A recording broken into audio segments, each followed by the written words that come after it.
जय हिंद दोस्तों। इस वीडियो में आप कक्षा 7 के गणित विषय का अभ्यास 7A हल करना सीखेंगे।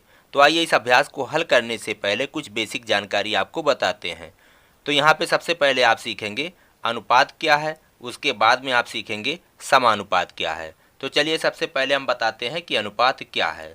किन्हीं दो समान राशियों में भाग के द्वारा तुलना अनुपात कहलाता है। अब जैसे हलवा हलवा बनाया गया है,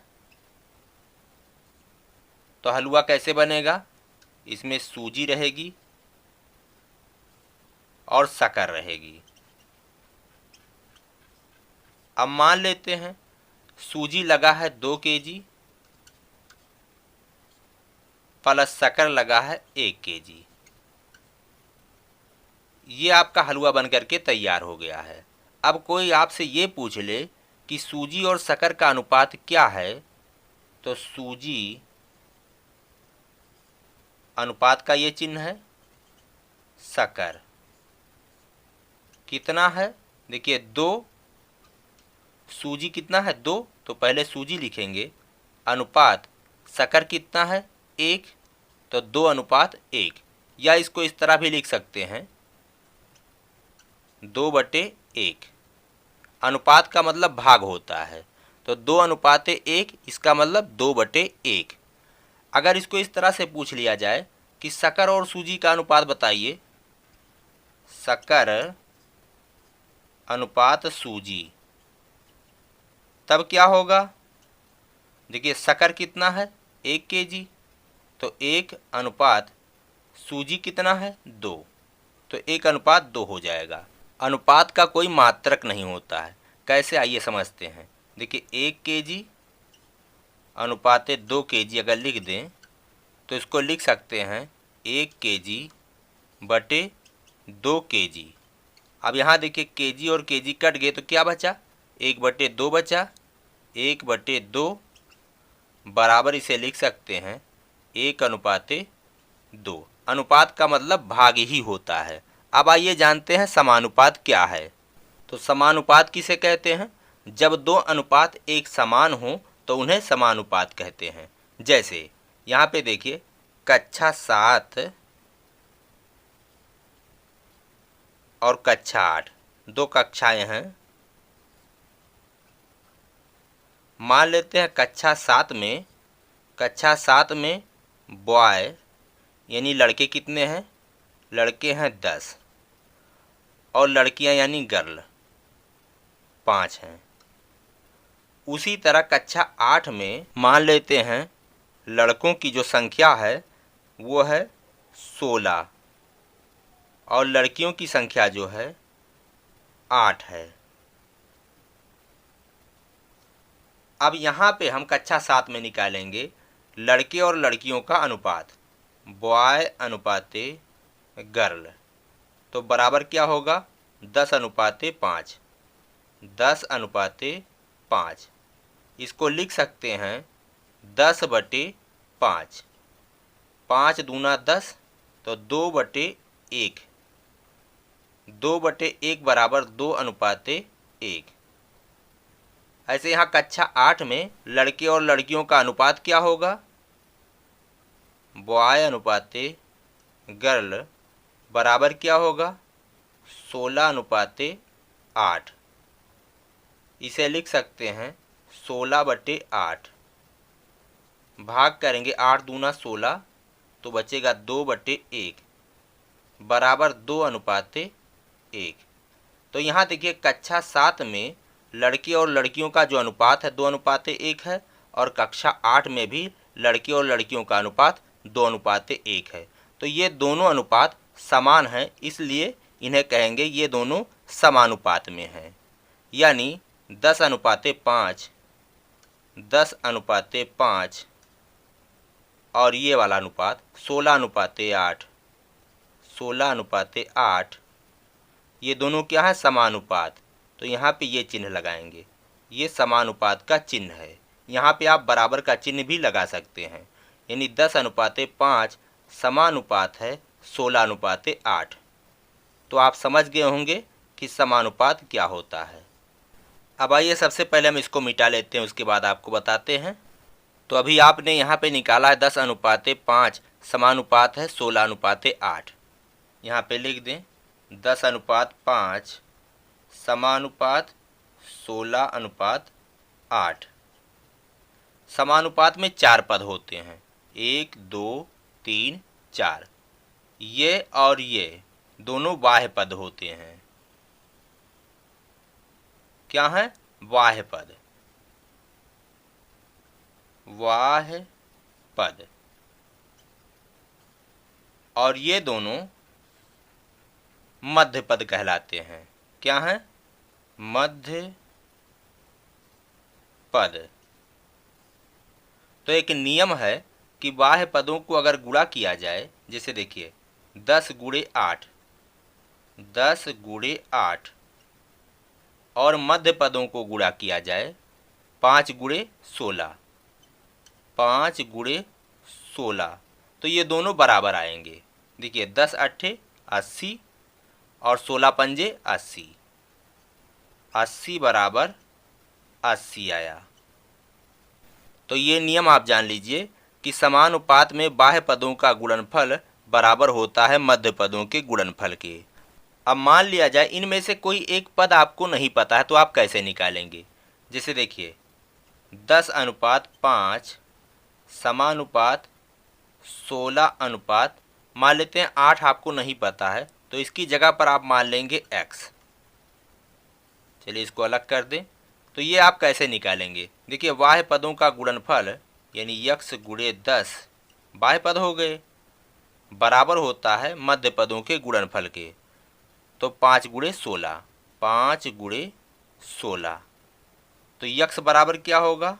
10 को उधर ले जाएंगे तो 16 गुणे 5 बटे 10, 16 पंजे 80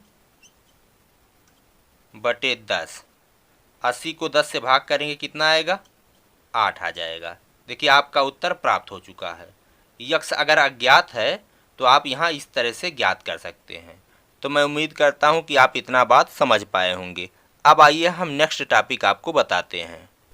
अगला टॉपिक आप देखेंगे अनुलोम समानुपात और प्रतिलोम समानुपात। समानुपात आप जान चुके हैं, आप जानेंगे कि अनुलोम समानुपात क्या होता है।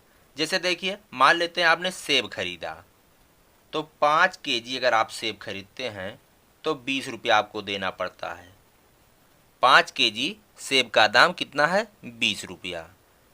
अगर आप 10 केजी सेब खरीदें तो आपको कितना रुपया देना पड़ेगा? सीधे 40। देखिए इसका दूना है तो इसका दूना हो जाएगा। तो यहाँ पे देखिए ये जो राशि है, इस राशि के बढ़ने पर देखिए 5 से 10 हो रहा है, बढ़ रहा है ना। देखिए 5 से 10 हो रहा है तो बढ़ रहा है। तो एक राशि के बढ़ने पर दूसरी राशि भी बढ़ जाती है। 20 रुपये से 40 रुपये लगेगा, ये भी बढ़ रहा है। ये क्या था? केजी, सेब केजी में। और ये क्या था? रुपया, यानी मूल्य था रुपये में। तो एक राशि के बढ़ने पर दूसरी राशि भी उसी अनुपात में बढ़े, तो इस तरह से कहेंगे कि इनमें अनुलोम समानुपात है। अब हम यहाँ पे लिख सकते हैं 5:10 समानुपात हैं 20:40। इस तरह से इसको लिख सकते हैं। अब आप गुणा करके देख लीजिए, बाह्य पदों का गुणा करेंगे 40 गुणे 5 तो कितना हो जाएगा? 200, और 20 दाहियम 200। आप चेक कर लीजिए बाह्य पदों का गुणनफल उसके मध्य पदों के गुणनफल के बराबर आएगा। तो एक राशि के बढ़ने पर दूसरा राशि भी उसी अनुपात में बढ़े, या एक राशि के घटने पर दूसरा राशि भी उसी अनुपात में घटे, तो उनमें अनुलोम समानुपात होता है। अब जैसे ये काम कब आएगा? मान लेते हैं आपको ये रुपया नहीं पता है, ये रुपया आपको नहीं मालूम था, तो आप इसको x मान लेंगे। यहाँ पे लिख देंगे माना। चलिए इसको भी मिटा देते हैं। अब आपने मान लिया कि 5 किलोग्राम सेब का मूल्य 20 रुपया था, तो 10 किलोग्राम सेब का मूल्य कितना होगा? x होगा। अब यहाँ देखिए 5:10, अर्थात यहाँ लिख सकते हैं इनमें अनुलोम संबंध है, तो इसको लिख सकते हैं 5:10 समानुपाते 20:x। अब बाह्य पदों का गुणनफल, देखिए समानुपात है तो बाह्य पदों का गुणनफल उसके मध्य पदों के गुणनफल के बराबर होगा। तो 5 गुणे x बराबर होगा 10 गुणे 20।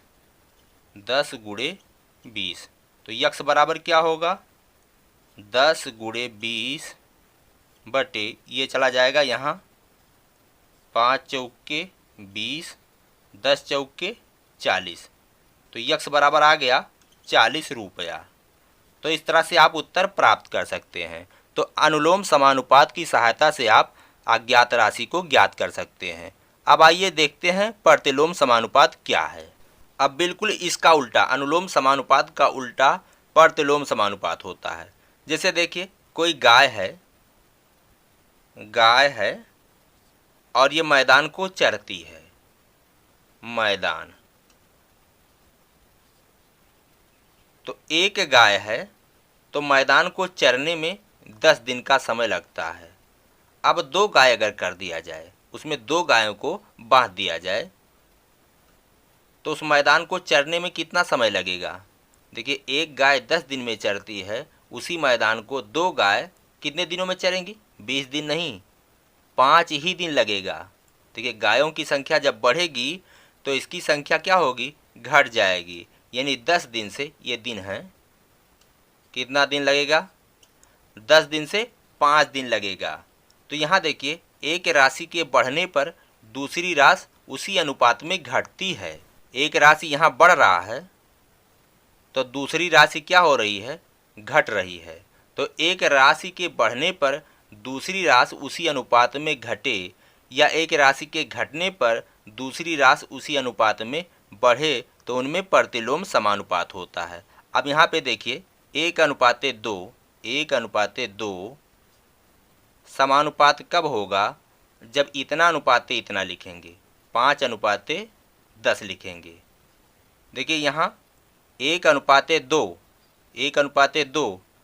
तो 10:5 हमने नहीं लिखा है, इसको पलट दिया है 5:10 कर दिया है। अब दोनों समानुपात होंगे। यहाँ प्रतिलोम समानुपात है तो क्या करेंगे ये जो आखिरी के 2 पद हैं इनको हम उलट देंगे।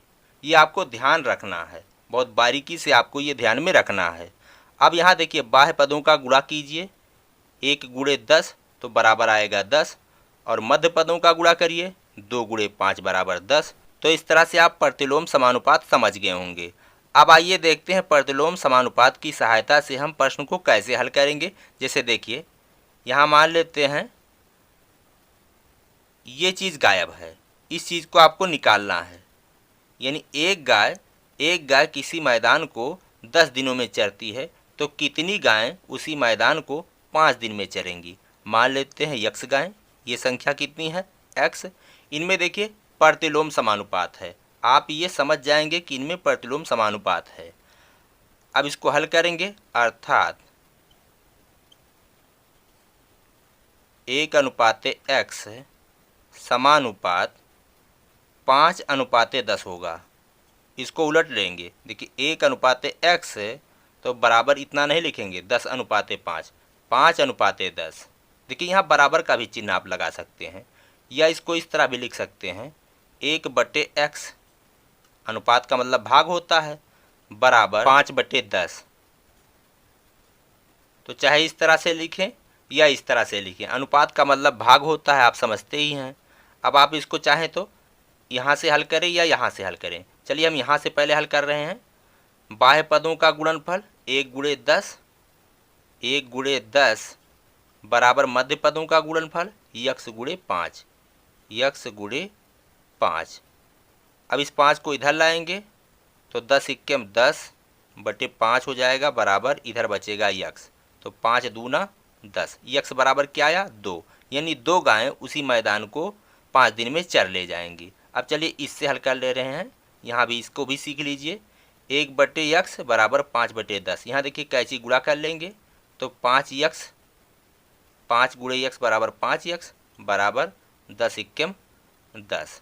तो x बराबर 10/5, 5 दूना 10, यक्स बराबर 2 आया। तो चाहे तो आप 1/x करके लिख करके हल करें या इसको 1:x लिख करके हल करें। तो आप समझ गए होंगे। अब आइए दोस्तों हम अभ्यास को हल करते हैं। अभ्यास 7A का पहला प्रश्न है, निम्नांकित सारणी को अभ्यास पुस्तिका में उतार कर k का मान लिखिए। k क्या है? यहाँ पे देखिए x/y, x के यहाँ मान दिए गए हैं और y के मान दिए गए हैं। k यानी हमें x/y का मान ज्ञात करना है। तो यहाँ पे निकालेंगे तो 20/40, तो भाग करेंगे तो आएगा 1/2। यहाँ निकालेंगे तो 40/80, तो बराबर आएगा 40 सिक्के में 40, 40 दूना 80, 1/2। यहाँ कितना आएगा 60/120, तो बराबर हो जाएगा 1/2। यहाँ 80/160, तो बराबर आएगा 1/2। हर जगह पे 1/2 आया, यानी यहाँ पे k का जो मान आया है 1/2 हर जगह पे आया है। अब आइए अगला प्रश्न हल करते हैं। दूसरा प्रश्न है, 4 किलोग्राम चाय का मूल्य 420 रुपये है, 12 किलोग्राम चाय का मूल्य होगा। यहाँ पे 4 ऑप्शन दिए गए हैं, आपको हल करना है और इसी में से चुनना है। तो चलिए सबसे पहले इसको हल करेंगे। चाय है किसमें? केजी में। तो 4 किलोग्राम चाय है, इसकी कीमत कितनी है, मूल्य कितना है? एक तरफ मूल्य लिखेंगे रुपया में, 420 रुपया। तो 12 किलोग्राम चाय का मूल्य होगा। 12 किलोग्राम चाय का मूल्य कितना होगा? तो मान लेते हैं x होगा, माना x रुपया होगा। तो देखिए इसमें कौन सा अनुपात है? इसमें अनुलोम समानुपात है। देखिए 4 किलोग्राम चाय का मूल्य 420 रुपया है, तो 12 किलोग्राम चाय का मूल्य कितना होगा? वो भी 420 से ज़्यादा होगा। तो एक के बढ़ने पर दूसरा बढ़ रहा है। चलिए यहाँ पे तीर का चिन्ह लगा दें। ये देखिए बढ़ रहा है तो ये भी बढ़ेगा। हम कैसे जान गए कि अनुलोम समानुपात है? देखिए आप खुद महसूस करिए, 4 किलोग्राम चाय का मूल्य अगर 420 रुपया है तो 12 किलोग्राम का इससे कम तो होगा नहीं, ज़्यादा हो जाएगा। इसलिए एक राशि के बढ़ने पर जब दूसरी राशि भी बढ़े या एक राशि के घटने पर दूसरी राशि भी उसी अनुपात में घटे तो इसमें अनुलोम समानुपात होता है। तो यहाँ लिखेंगे अर्थात 4:12, ये अनुपाते ये समानुपात होगा 420:x। अब बाह्य पदों का गुणनफल मध्य पदों के गुणनफल के बराबर होगा। 4 गुणे x बराबर 12 गुणे 420, तो x बराबर हो जाएगा 12 गुणे 420 भागे 4, 4 तियाएँ 12, 3 का गुणा करेंगे 420 में, 3 गुणे 420, तो बराबर हो जाएगा 3 शून्यम 0, 3 दूना 6, 3 चौके 12, 1260 रुपया। अब आप ऑप्शन में देखिए यहाँ 1260 कहाँ है? यहाँ पे देखिए डी, ये वाला सही है। अब आइए दोस्तों अगला प्रश्न हल करते हैं। तीसरा प्रश्न है, एक कार 30 मीटर प्रति सेकंड की चाल से चलती है तो 1 घंटे पश्चात वह कितनी दूरी तय करेगी? तो देखिए चाल दिया गया है, चलिए यहाँ पे हल करेंगे। 30 मीटर प्रति सेकंड और दूरी निकालना है। कितना समय है? समय है 1 घंटा। तो देखिए यहाँ समय घंटा है और यहाँ ऑप्शन में भी सब किलोमीटर में दिए गए हैं, तो हम इसको सबसे पहले मीटर प्रति सेकंड को किलोमीटर प्रति घंटा में बदलेंगे। तो देखिए मीटर प्रति सेकंड को किलोमीटर प्रति घंटा में बदलने के लिए 18/5 से गुणा करना पड़ेगा। 30 गुणे 18/5। मीटर प्रति सेकंड को किलोमीटर प्रति घंटा में बदलने के लिए इससे गुणा करना पड़ता है, और यदि किलोमीटर प्रति घंटा को मीटर प्रति सेकंड में बदलना हो तो इसको उलट देंगे, 5/18 से गुणा कर देंगे। तो चलिए अब ये क्या हो चुका है, किलोमीटर प्रति घंटा। अब इसको सरल कर लेंगे, 5 छक्के 30, 6 गुणे 18 कितना हो जाएगा, 108 किलोमीटर प्रति आवर, किलोमीटर प्रति घंटा। अब चलिए हम यहाँ से दूरी निकालेंगे। चाल बराबर क्या होता है, दूरी बटे समय। चाल बराबर दूरी बटे समय। अब चलिए चाल की जगह पर लिखेंगे, चाल कितना है, 108। 108 बराबर दूरी कितना है, दूरी तो निकालना है। चलिए दूरी बटे समय कितना है, 1 घंटा। इसका बटा 1 कर लीजिए, कैंची गुणा कर लेंगे तो दूरी के दूरी, तो दूरी बराबर कितना आया, 108 गुणे 1 बराबर 108। मात्रक क्या आएगा, किलोमीटर आएगा, 108 किलोमीटर, ये उत्तर है। अब यहाँ ऑप्शन में देखिए कौन वाला है, यहाँ देखिए सी वाला, 108 किलोमीटर, ये ऑप्शन सही है। अब आइए अगला क्वेश्चन हल करते हैं। चौथा प्रश्न है, निम्नांकित अनुलोम समानुपाती सारणी में रिक्त स्थानों की पूर्ति अपनी अभ्यास पुस्तिका में कीजिए। यहाँ पे अनुलोम समानुपाती सारणी दी गई है, यानी एक राशि के बढ़ने पर दूसरी राशि भी उसी अनुपात में बढ़ रही है। ये मजदूरों की संख्या है और ये उनकी मजदूरी है। जैसे एक मजदूर है तो उसकी मजदूरी 50 है, अगर 2 मजदूर हो जाते हैं तो उनकी मजदूरी कितनी हो जाएगी, 100 हो जाएगी। यहाँ पे आप 100 भरेंगे। अनुलोम समानुपाती है तो जिस अनुपात में ये बढ़ेगा उसी अनुपात में ये वाला भी बढ़ेगा। देखिए अब की बार मजदूरी 150 है तो यहाँ कितना हो जाएगा, यानी मजदूर हो जाएंगे 3। यहाँ देखिए 4 मजदूर हैं तो मजदूरी है 200, 5 मजदूर हैं तो कितना हो जाएगा, 250। इस तरह से सारणी पूरी हो गई। अब आइए अगला प्रश्न हल करते हैं। पांचवा प्रश्न है, 6 कलमों का मूल्य 24 रुपये है, 10 कलमों का मूल्य बताइए। तो चलिए यहाँ पे लिखते हैं, इसको हल करते हैं। कलम है, कलम की संख्या, और इधर है मूल्य। मूल्य रुपये में दी गई है। 6 कलम का मूल्य 24 रुपया है, तो 10 कलम का मूल्य कितना होगा, यही निकालना, माना यक्स होगा। तो देखिए यहाँ पे अनुलोम समानुपात है।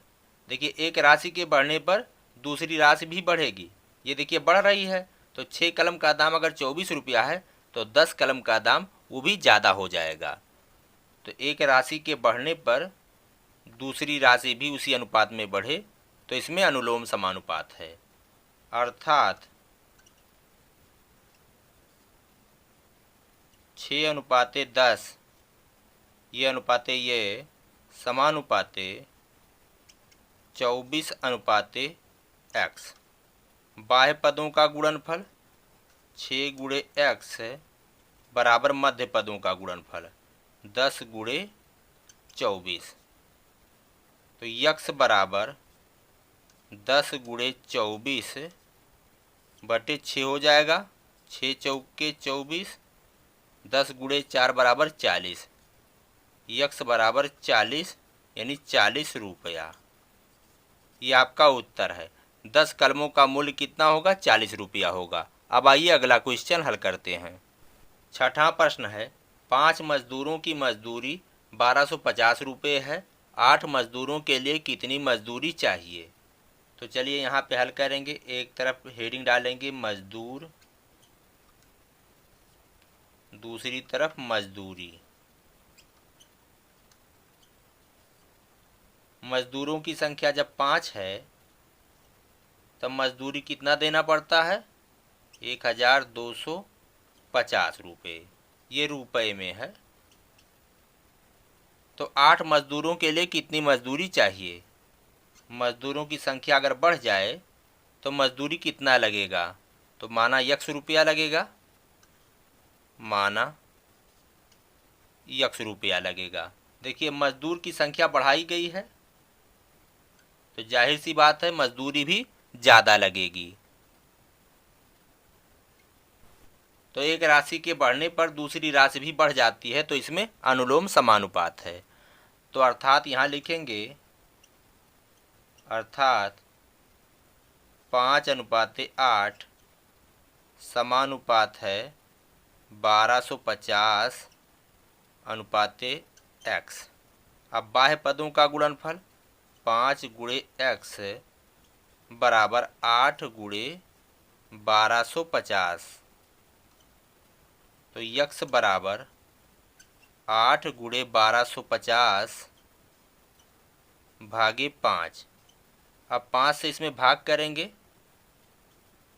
तो 5 दूना 10 और 2 बचा, 5 पंजे 25 और 5 शून्य शून्य, ये कट जाएगा पूरा, यानी 250 आएगा। जब इसको 5 से भाग करेंगे 250 आएगा। तो 8 गुणे 250, 25 अट्ठे 200 और ये वाला 0 यानी 2000 रुपये। 8 मजदूरों के लिए कितनी मजदूरी चाहिए, 2000 रुपये, ये आपका उत्तर है। अब आइए अगला क्वेश्चन हल करते हैं। 7वां प्रश्न है 4 गेंद या 3 कलमों का मूल्य 12 रुपये हो तो 6 गेंद और 6 कलमों का मूल्य बताइए। तो देखिए थोड़ा सा इसमें दो चीज़ें ऐड कर दिया है, गेंद और कलम दो चीज़ों का मूल्य दिया गया है। तो एक बार गेंद पर लगाएंगे और एक बार कलम पर लगाएंगे। इसको 2 बार में हम लगाएंगे, 2 स्टेप में। तो चलिए पहले हम गेंद है और मूल्य रुपए में। 4 गेंद का मूल्य कितना है, 12 रुपया। कह रहा 4 गेंद या 3 कलम, तो 4 गेंद का मूल्य कितना है, 12 रुपया। 4 गेंद का मूल्य है 12 रुपया। तो उसी तरह से 6 गेंद का मूल्य कितना हो जाएगा, 6 गेंद का मूल्य कितना हो जाएगा, माना यक्स हो जाएगा, माना एक्स। देखिए यहाँ एक राशि के बढ़ने पर दूसरी राशि भी बढ़ जाएगी।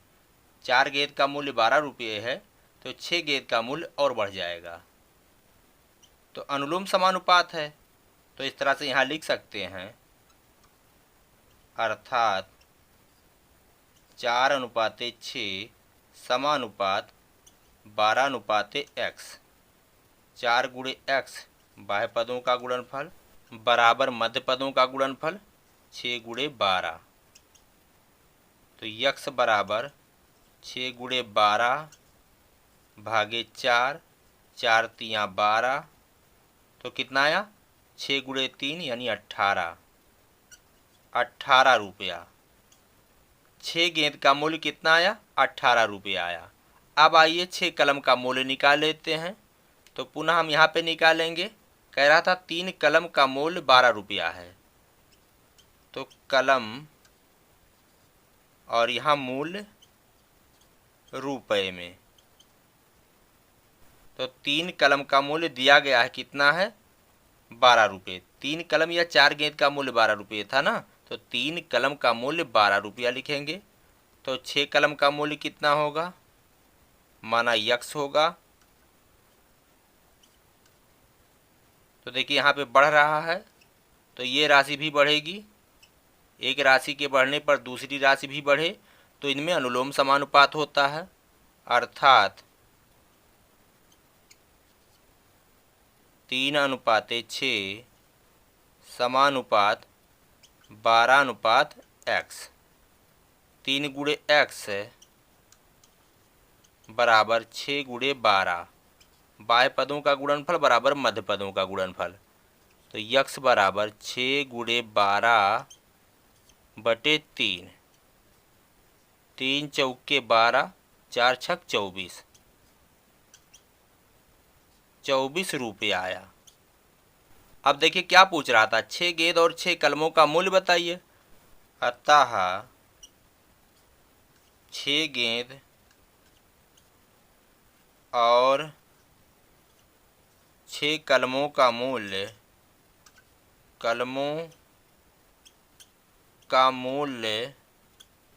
बराबर कितना होगा? 6 गेंद का मूल्य 18 रुपये है, तो 18 रुपया प्लस 6 कलमों का मूल्य कितना आया है? 24 रुपया। दोनों को जोड़ देंगे तो 18 24 कितना हो जाएगा? 4 और 8 12 के 2, हासिल है 1, 3 और 1 4, 42 रुपया। ये आपका उत्तर है। अब आइए दोस्तों अगला प्रश्न हल करते हैं। 8वां प्रश्न है, एक मशीन 5 मिनट में 200 पन्ने छापती है। इसी प्रकार 2 × 10³ पन्नों को छापने में कितना समय लगेगा? 2 × 10³ मतलब 2000 पन्ने, 10³ मतलब होगा 1000, 1000 का गुणा 2 में करेंगे तो आएगा 2000, यानी 2000 पन्नों को छापने में कितना समय लगेगा? तो यहाँ पे लिखेंगे समय और एक तरफ लिखेंगे पन्ना। चलिए लिख दें पन्नों की संख्या। समय 5 मिनट में 200 पन्ने, 5 ये समय किस में है? मिनट में है। तो 5 मिनट में 200 पन्ने छापती है। अब कह रहा इसी प्रकार 2000 पन्ने, 2000 पन्नों को छापने में कितना समय लगेगा? माना x मिनट लगेगा। यहाँ पे लिख दें माना x मिनट लगेगा। तो देखिए ये भी बढ़ेगा, ये बढ़ रहा है तो ये भी बढ़ेगा, इनमें अनुलोम समानुपात है। भाई 200 पन्ने 5 मिनट में छापती है तो 2000 पन्ने छापने में ज़्यादा समय लगेगा। तो इनमें क्या है? अनुलोम समानुपात है। एक राशि के बढ़ने पर दूसरी राशि भी बढ़ेगी। तो इस तरह से हम यहाँ लिख सकते हैं, अर्थात 5:x समानुपाते 200:2000। अब चलिए यहाँ बाह्य पदों का गुणनफल करेंगे, मध्य पद के गुणनफल के बराबर होगा। तो बाह्य पदों का गुणनफल चलिए हम बाद में लिखते हैं, पहले मध्य पदों का गुणनफल लिख दें। चूँकि हमें x निकालना है इसलिए हम पहले मध्य पद लिख रहे हैं। तो x × 200 बराबर होगा बाह्य पदों का गुणनफल 5 × 2000। तो x बराबर 5 × 2000 भागे 200। ये दोनों जीरो कट गए, 2 दहाइयम 20, 5 × 10 बराबर आया 50। तो x बराबर आया 50 मिनट। यानी कितना समय लगेगा? 2 × 10³ पन्नों को छापने में 50 मिनट का समय लगेगा। ये उत्तर है। अब आइए अगला क्वेश्चन हल करते हैं। 9वां प्रश्न है, एक परिवार के 4.5 यूनिट के राशन कार्ड पर 36 किलोग्राम गेहूं मिलता है। 3.5 यूनिट के राशन कार्ड पर कितना गेहूं मिलेगा? तो यहाँ पे लिखेंगे यूनिट और दूसरी तरफ होगा गेहूं। गेहूं किस में है? केजी में है। तो 4.5 यूनिट, 4 सही 1/2, इतने यूनिट पे 36 किलोग्राम गेहूं मिलता है। 3.5 यूनिट, यहाँ पे देखिए 3.5 यूनिट यानी 3 सही 1/2 पर कितना गेहूं मिलेगा? माना x किलोग्राम मिलेगा। चलिए यहाँ पे लिख देते हैं माना। अब यहाँ देखिए यूनिट घट रहा है, तो यहाँ देखिए गेहूं की मात्रा भी घट जाएगी। 4.5 यूनिट पे 36 किलोग्राम मिल रहा है, तो 3.5 यूनिट पे ये भी कम हो जाएगा। तो एक राशि के घटने पर दूसरी राशि भी उसी अनुपात में घटे तो क्या होता है? अनुलोम संबंध होता है। एक राशि के बढ़ने पर दूसरी राशि बढ़े या एक राशि के घटने पर दूसरी राशि भी घटे तो कैसा संबंध होता है? अनुलोम संबंध होता है। अर्थात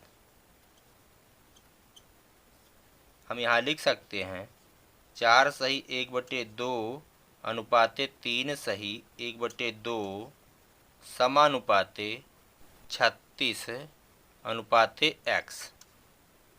अब बाह्य पदों का गुणनफल 4 सही 1/2 गुणे x बराबर मध्य पदों का गुणनफल, तो 3 सही 1/2 गुणे 36। अब चलिए इस मिश्र भिन्न को विषम भिन्न में बदल लेते हैं। 2 चौके 8 1 9, 9/2 गुणे x बराबर 2 तिहाई 6 और 1 7, 7/2 गुणे 36। ये कट रहा है 2 18 36। तो क्या बचा यहाँ 9x/2 बचा। चलिए यहाँ पे हल कर लेते हैं।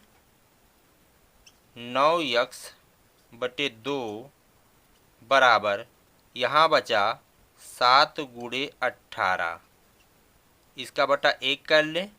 अब कैंची गुणा कर लें तो 9x बराबर इसका गुणा 1 में होगा तो 9x हो जाएगा, और 2 का गुणा जब इसमें होगा तो 2 गुणे 7 गुणे 18। तो x बराबर 2 गुणे 7 गुणे 18 बटे 9, 9 दूना 18। अब गुणा करिए 2 सत्ते 14, 14 दूना 28। तो x बराबर कितना आया 28 आया, यानी 28 किलोग्राम गेहूं मिलेगा। किग्रा 3.5 यूनिट के राशन कार्ड पर 28 किलोग्राम गेहूं मिलेगा। अब आइए अगला क्वेश्चन हल करते हैं। 10वां प्रश्न है और ये इस अभ्यास का आखिरी प्रश्न है। एक रेलगाड़ी 315 मीटर लंबी है। 54 किलोमीटर प्रति घंटा की चाल से वह एक खंभे को कितने समय में पार करेगी। तो चलिए यहाँ पे लिखेंगे रेलगाड़ी की लंबाई या इसे दूरी कहिए। दूरी कितना है 315 मीटर। गाड़ी की चाल कितनी है, चाल है 54 किलोमीटर प्रति घंटा। किलोमीटर प्रति घंटा। यहाँ पे देखिए दूरी कितना है, इसकी लंबाई मीटर में है और यहाँ किलोमीटर प्रति घंटा में है चाल। तो सबसे पहले इसको हम समान मात्रक में बदलेंगे। देखिए यहाँ किलोमीटर है, यहाँ मीटर है, तो इसको हम मीटर में बदल लेते हैं, यानी मीटर प्रति सेकंड में बदलेंगे। तो चाल को किलोमीटर प्रति घंटा को मीटर प्रति सेकंड में बदलने के लिए 5/18 से गुणा करना होता है। 54 गुणे 5/18 ये अब हो जाएगा मीटर प्रति सेकंड। यहाँ कट जाएगा 18 तिया 54, 5 का गुणा 3 में करेंगे, 5 तियाएँ 15, 15 मीटर प्रति सेकंड आया। कितने समय में पार करेगी, यहाँ समय निकालना था, तो समय बराबर हाउ मेनी। देखिए हम जानते हैं चाल बराबर क्या होता है, दूरी बटे समय। दूरी बटे समय। चाल कितना है 15 है मीटर प्रति सेकंड। दूरी यानी लंबाई 315 बटे समय। इसका बटा 1 कर लें तो समय गुणे 15 बराबर 315। कैंची जब गुणा करेंगे तो समय का गुणा 15 में होगा, तो 15 गुणे समय बराबर 315 एकम 315। तो समय बराबर 315 भागे 15। अब यहाँ भाग करेंगे, 15 दूना 30 और 1 बचा, हो जाएगा 15, 15 एकम 15। तो समय बराबर आया 21, और 21 क्या होगा, ये सेकंड होगा। क्योंकि यहाँ पे देखिए हमने मात्रक जो बदल दिया था, मीटर प्रति सेकंड में चाल कर दिया था, तो इस तरह से यहाँ समय जो निकल कर के आएगा वो सेकंड में आएगा। तो एक रेलगाड़ी यदि 315 मीटर लंबी है तो वह 54 किलोमीटर प्रति घंटा की चाल से एक खंभे को कितने समय में पार कर जाएगी? 21 सेकंड में पार कर जाएगी। इसी के साथ दोस्तों ये अभ्यास खत्म होता है। हम मिलेंगे आपसे अगले वीडियो में। कहते हैं जय हिंद, जय भारत।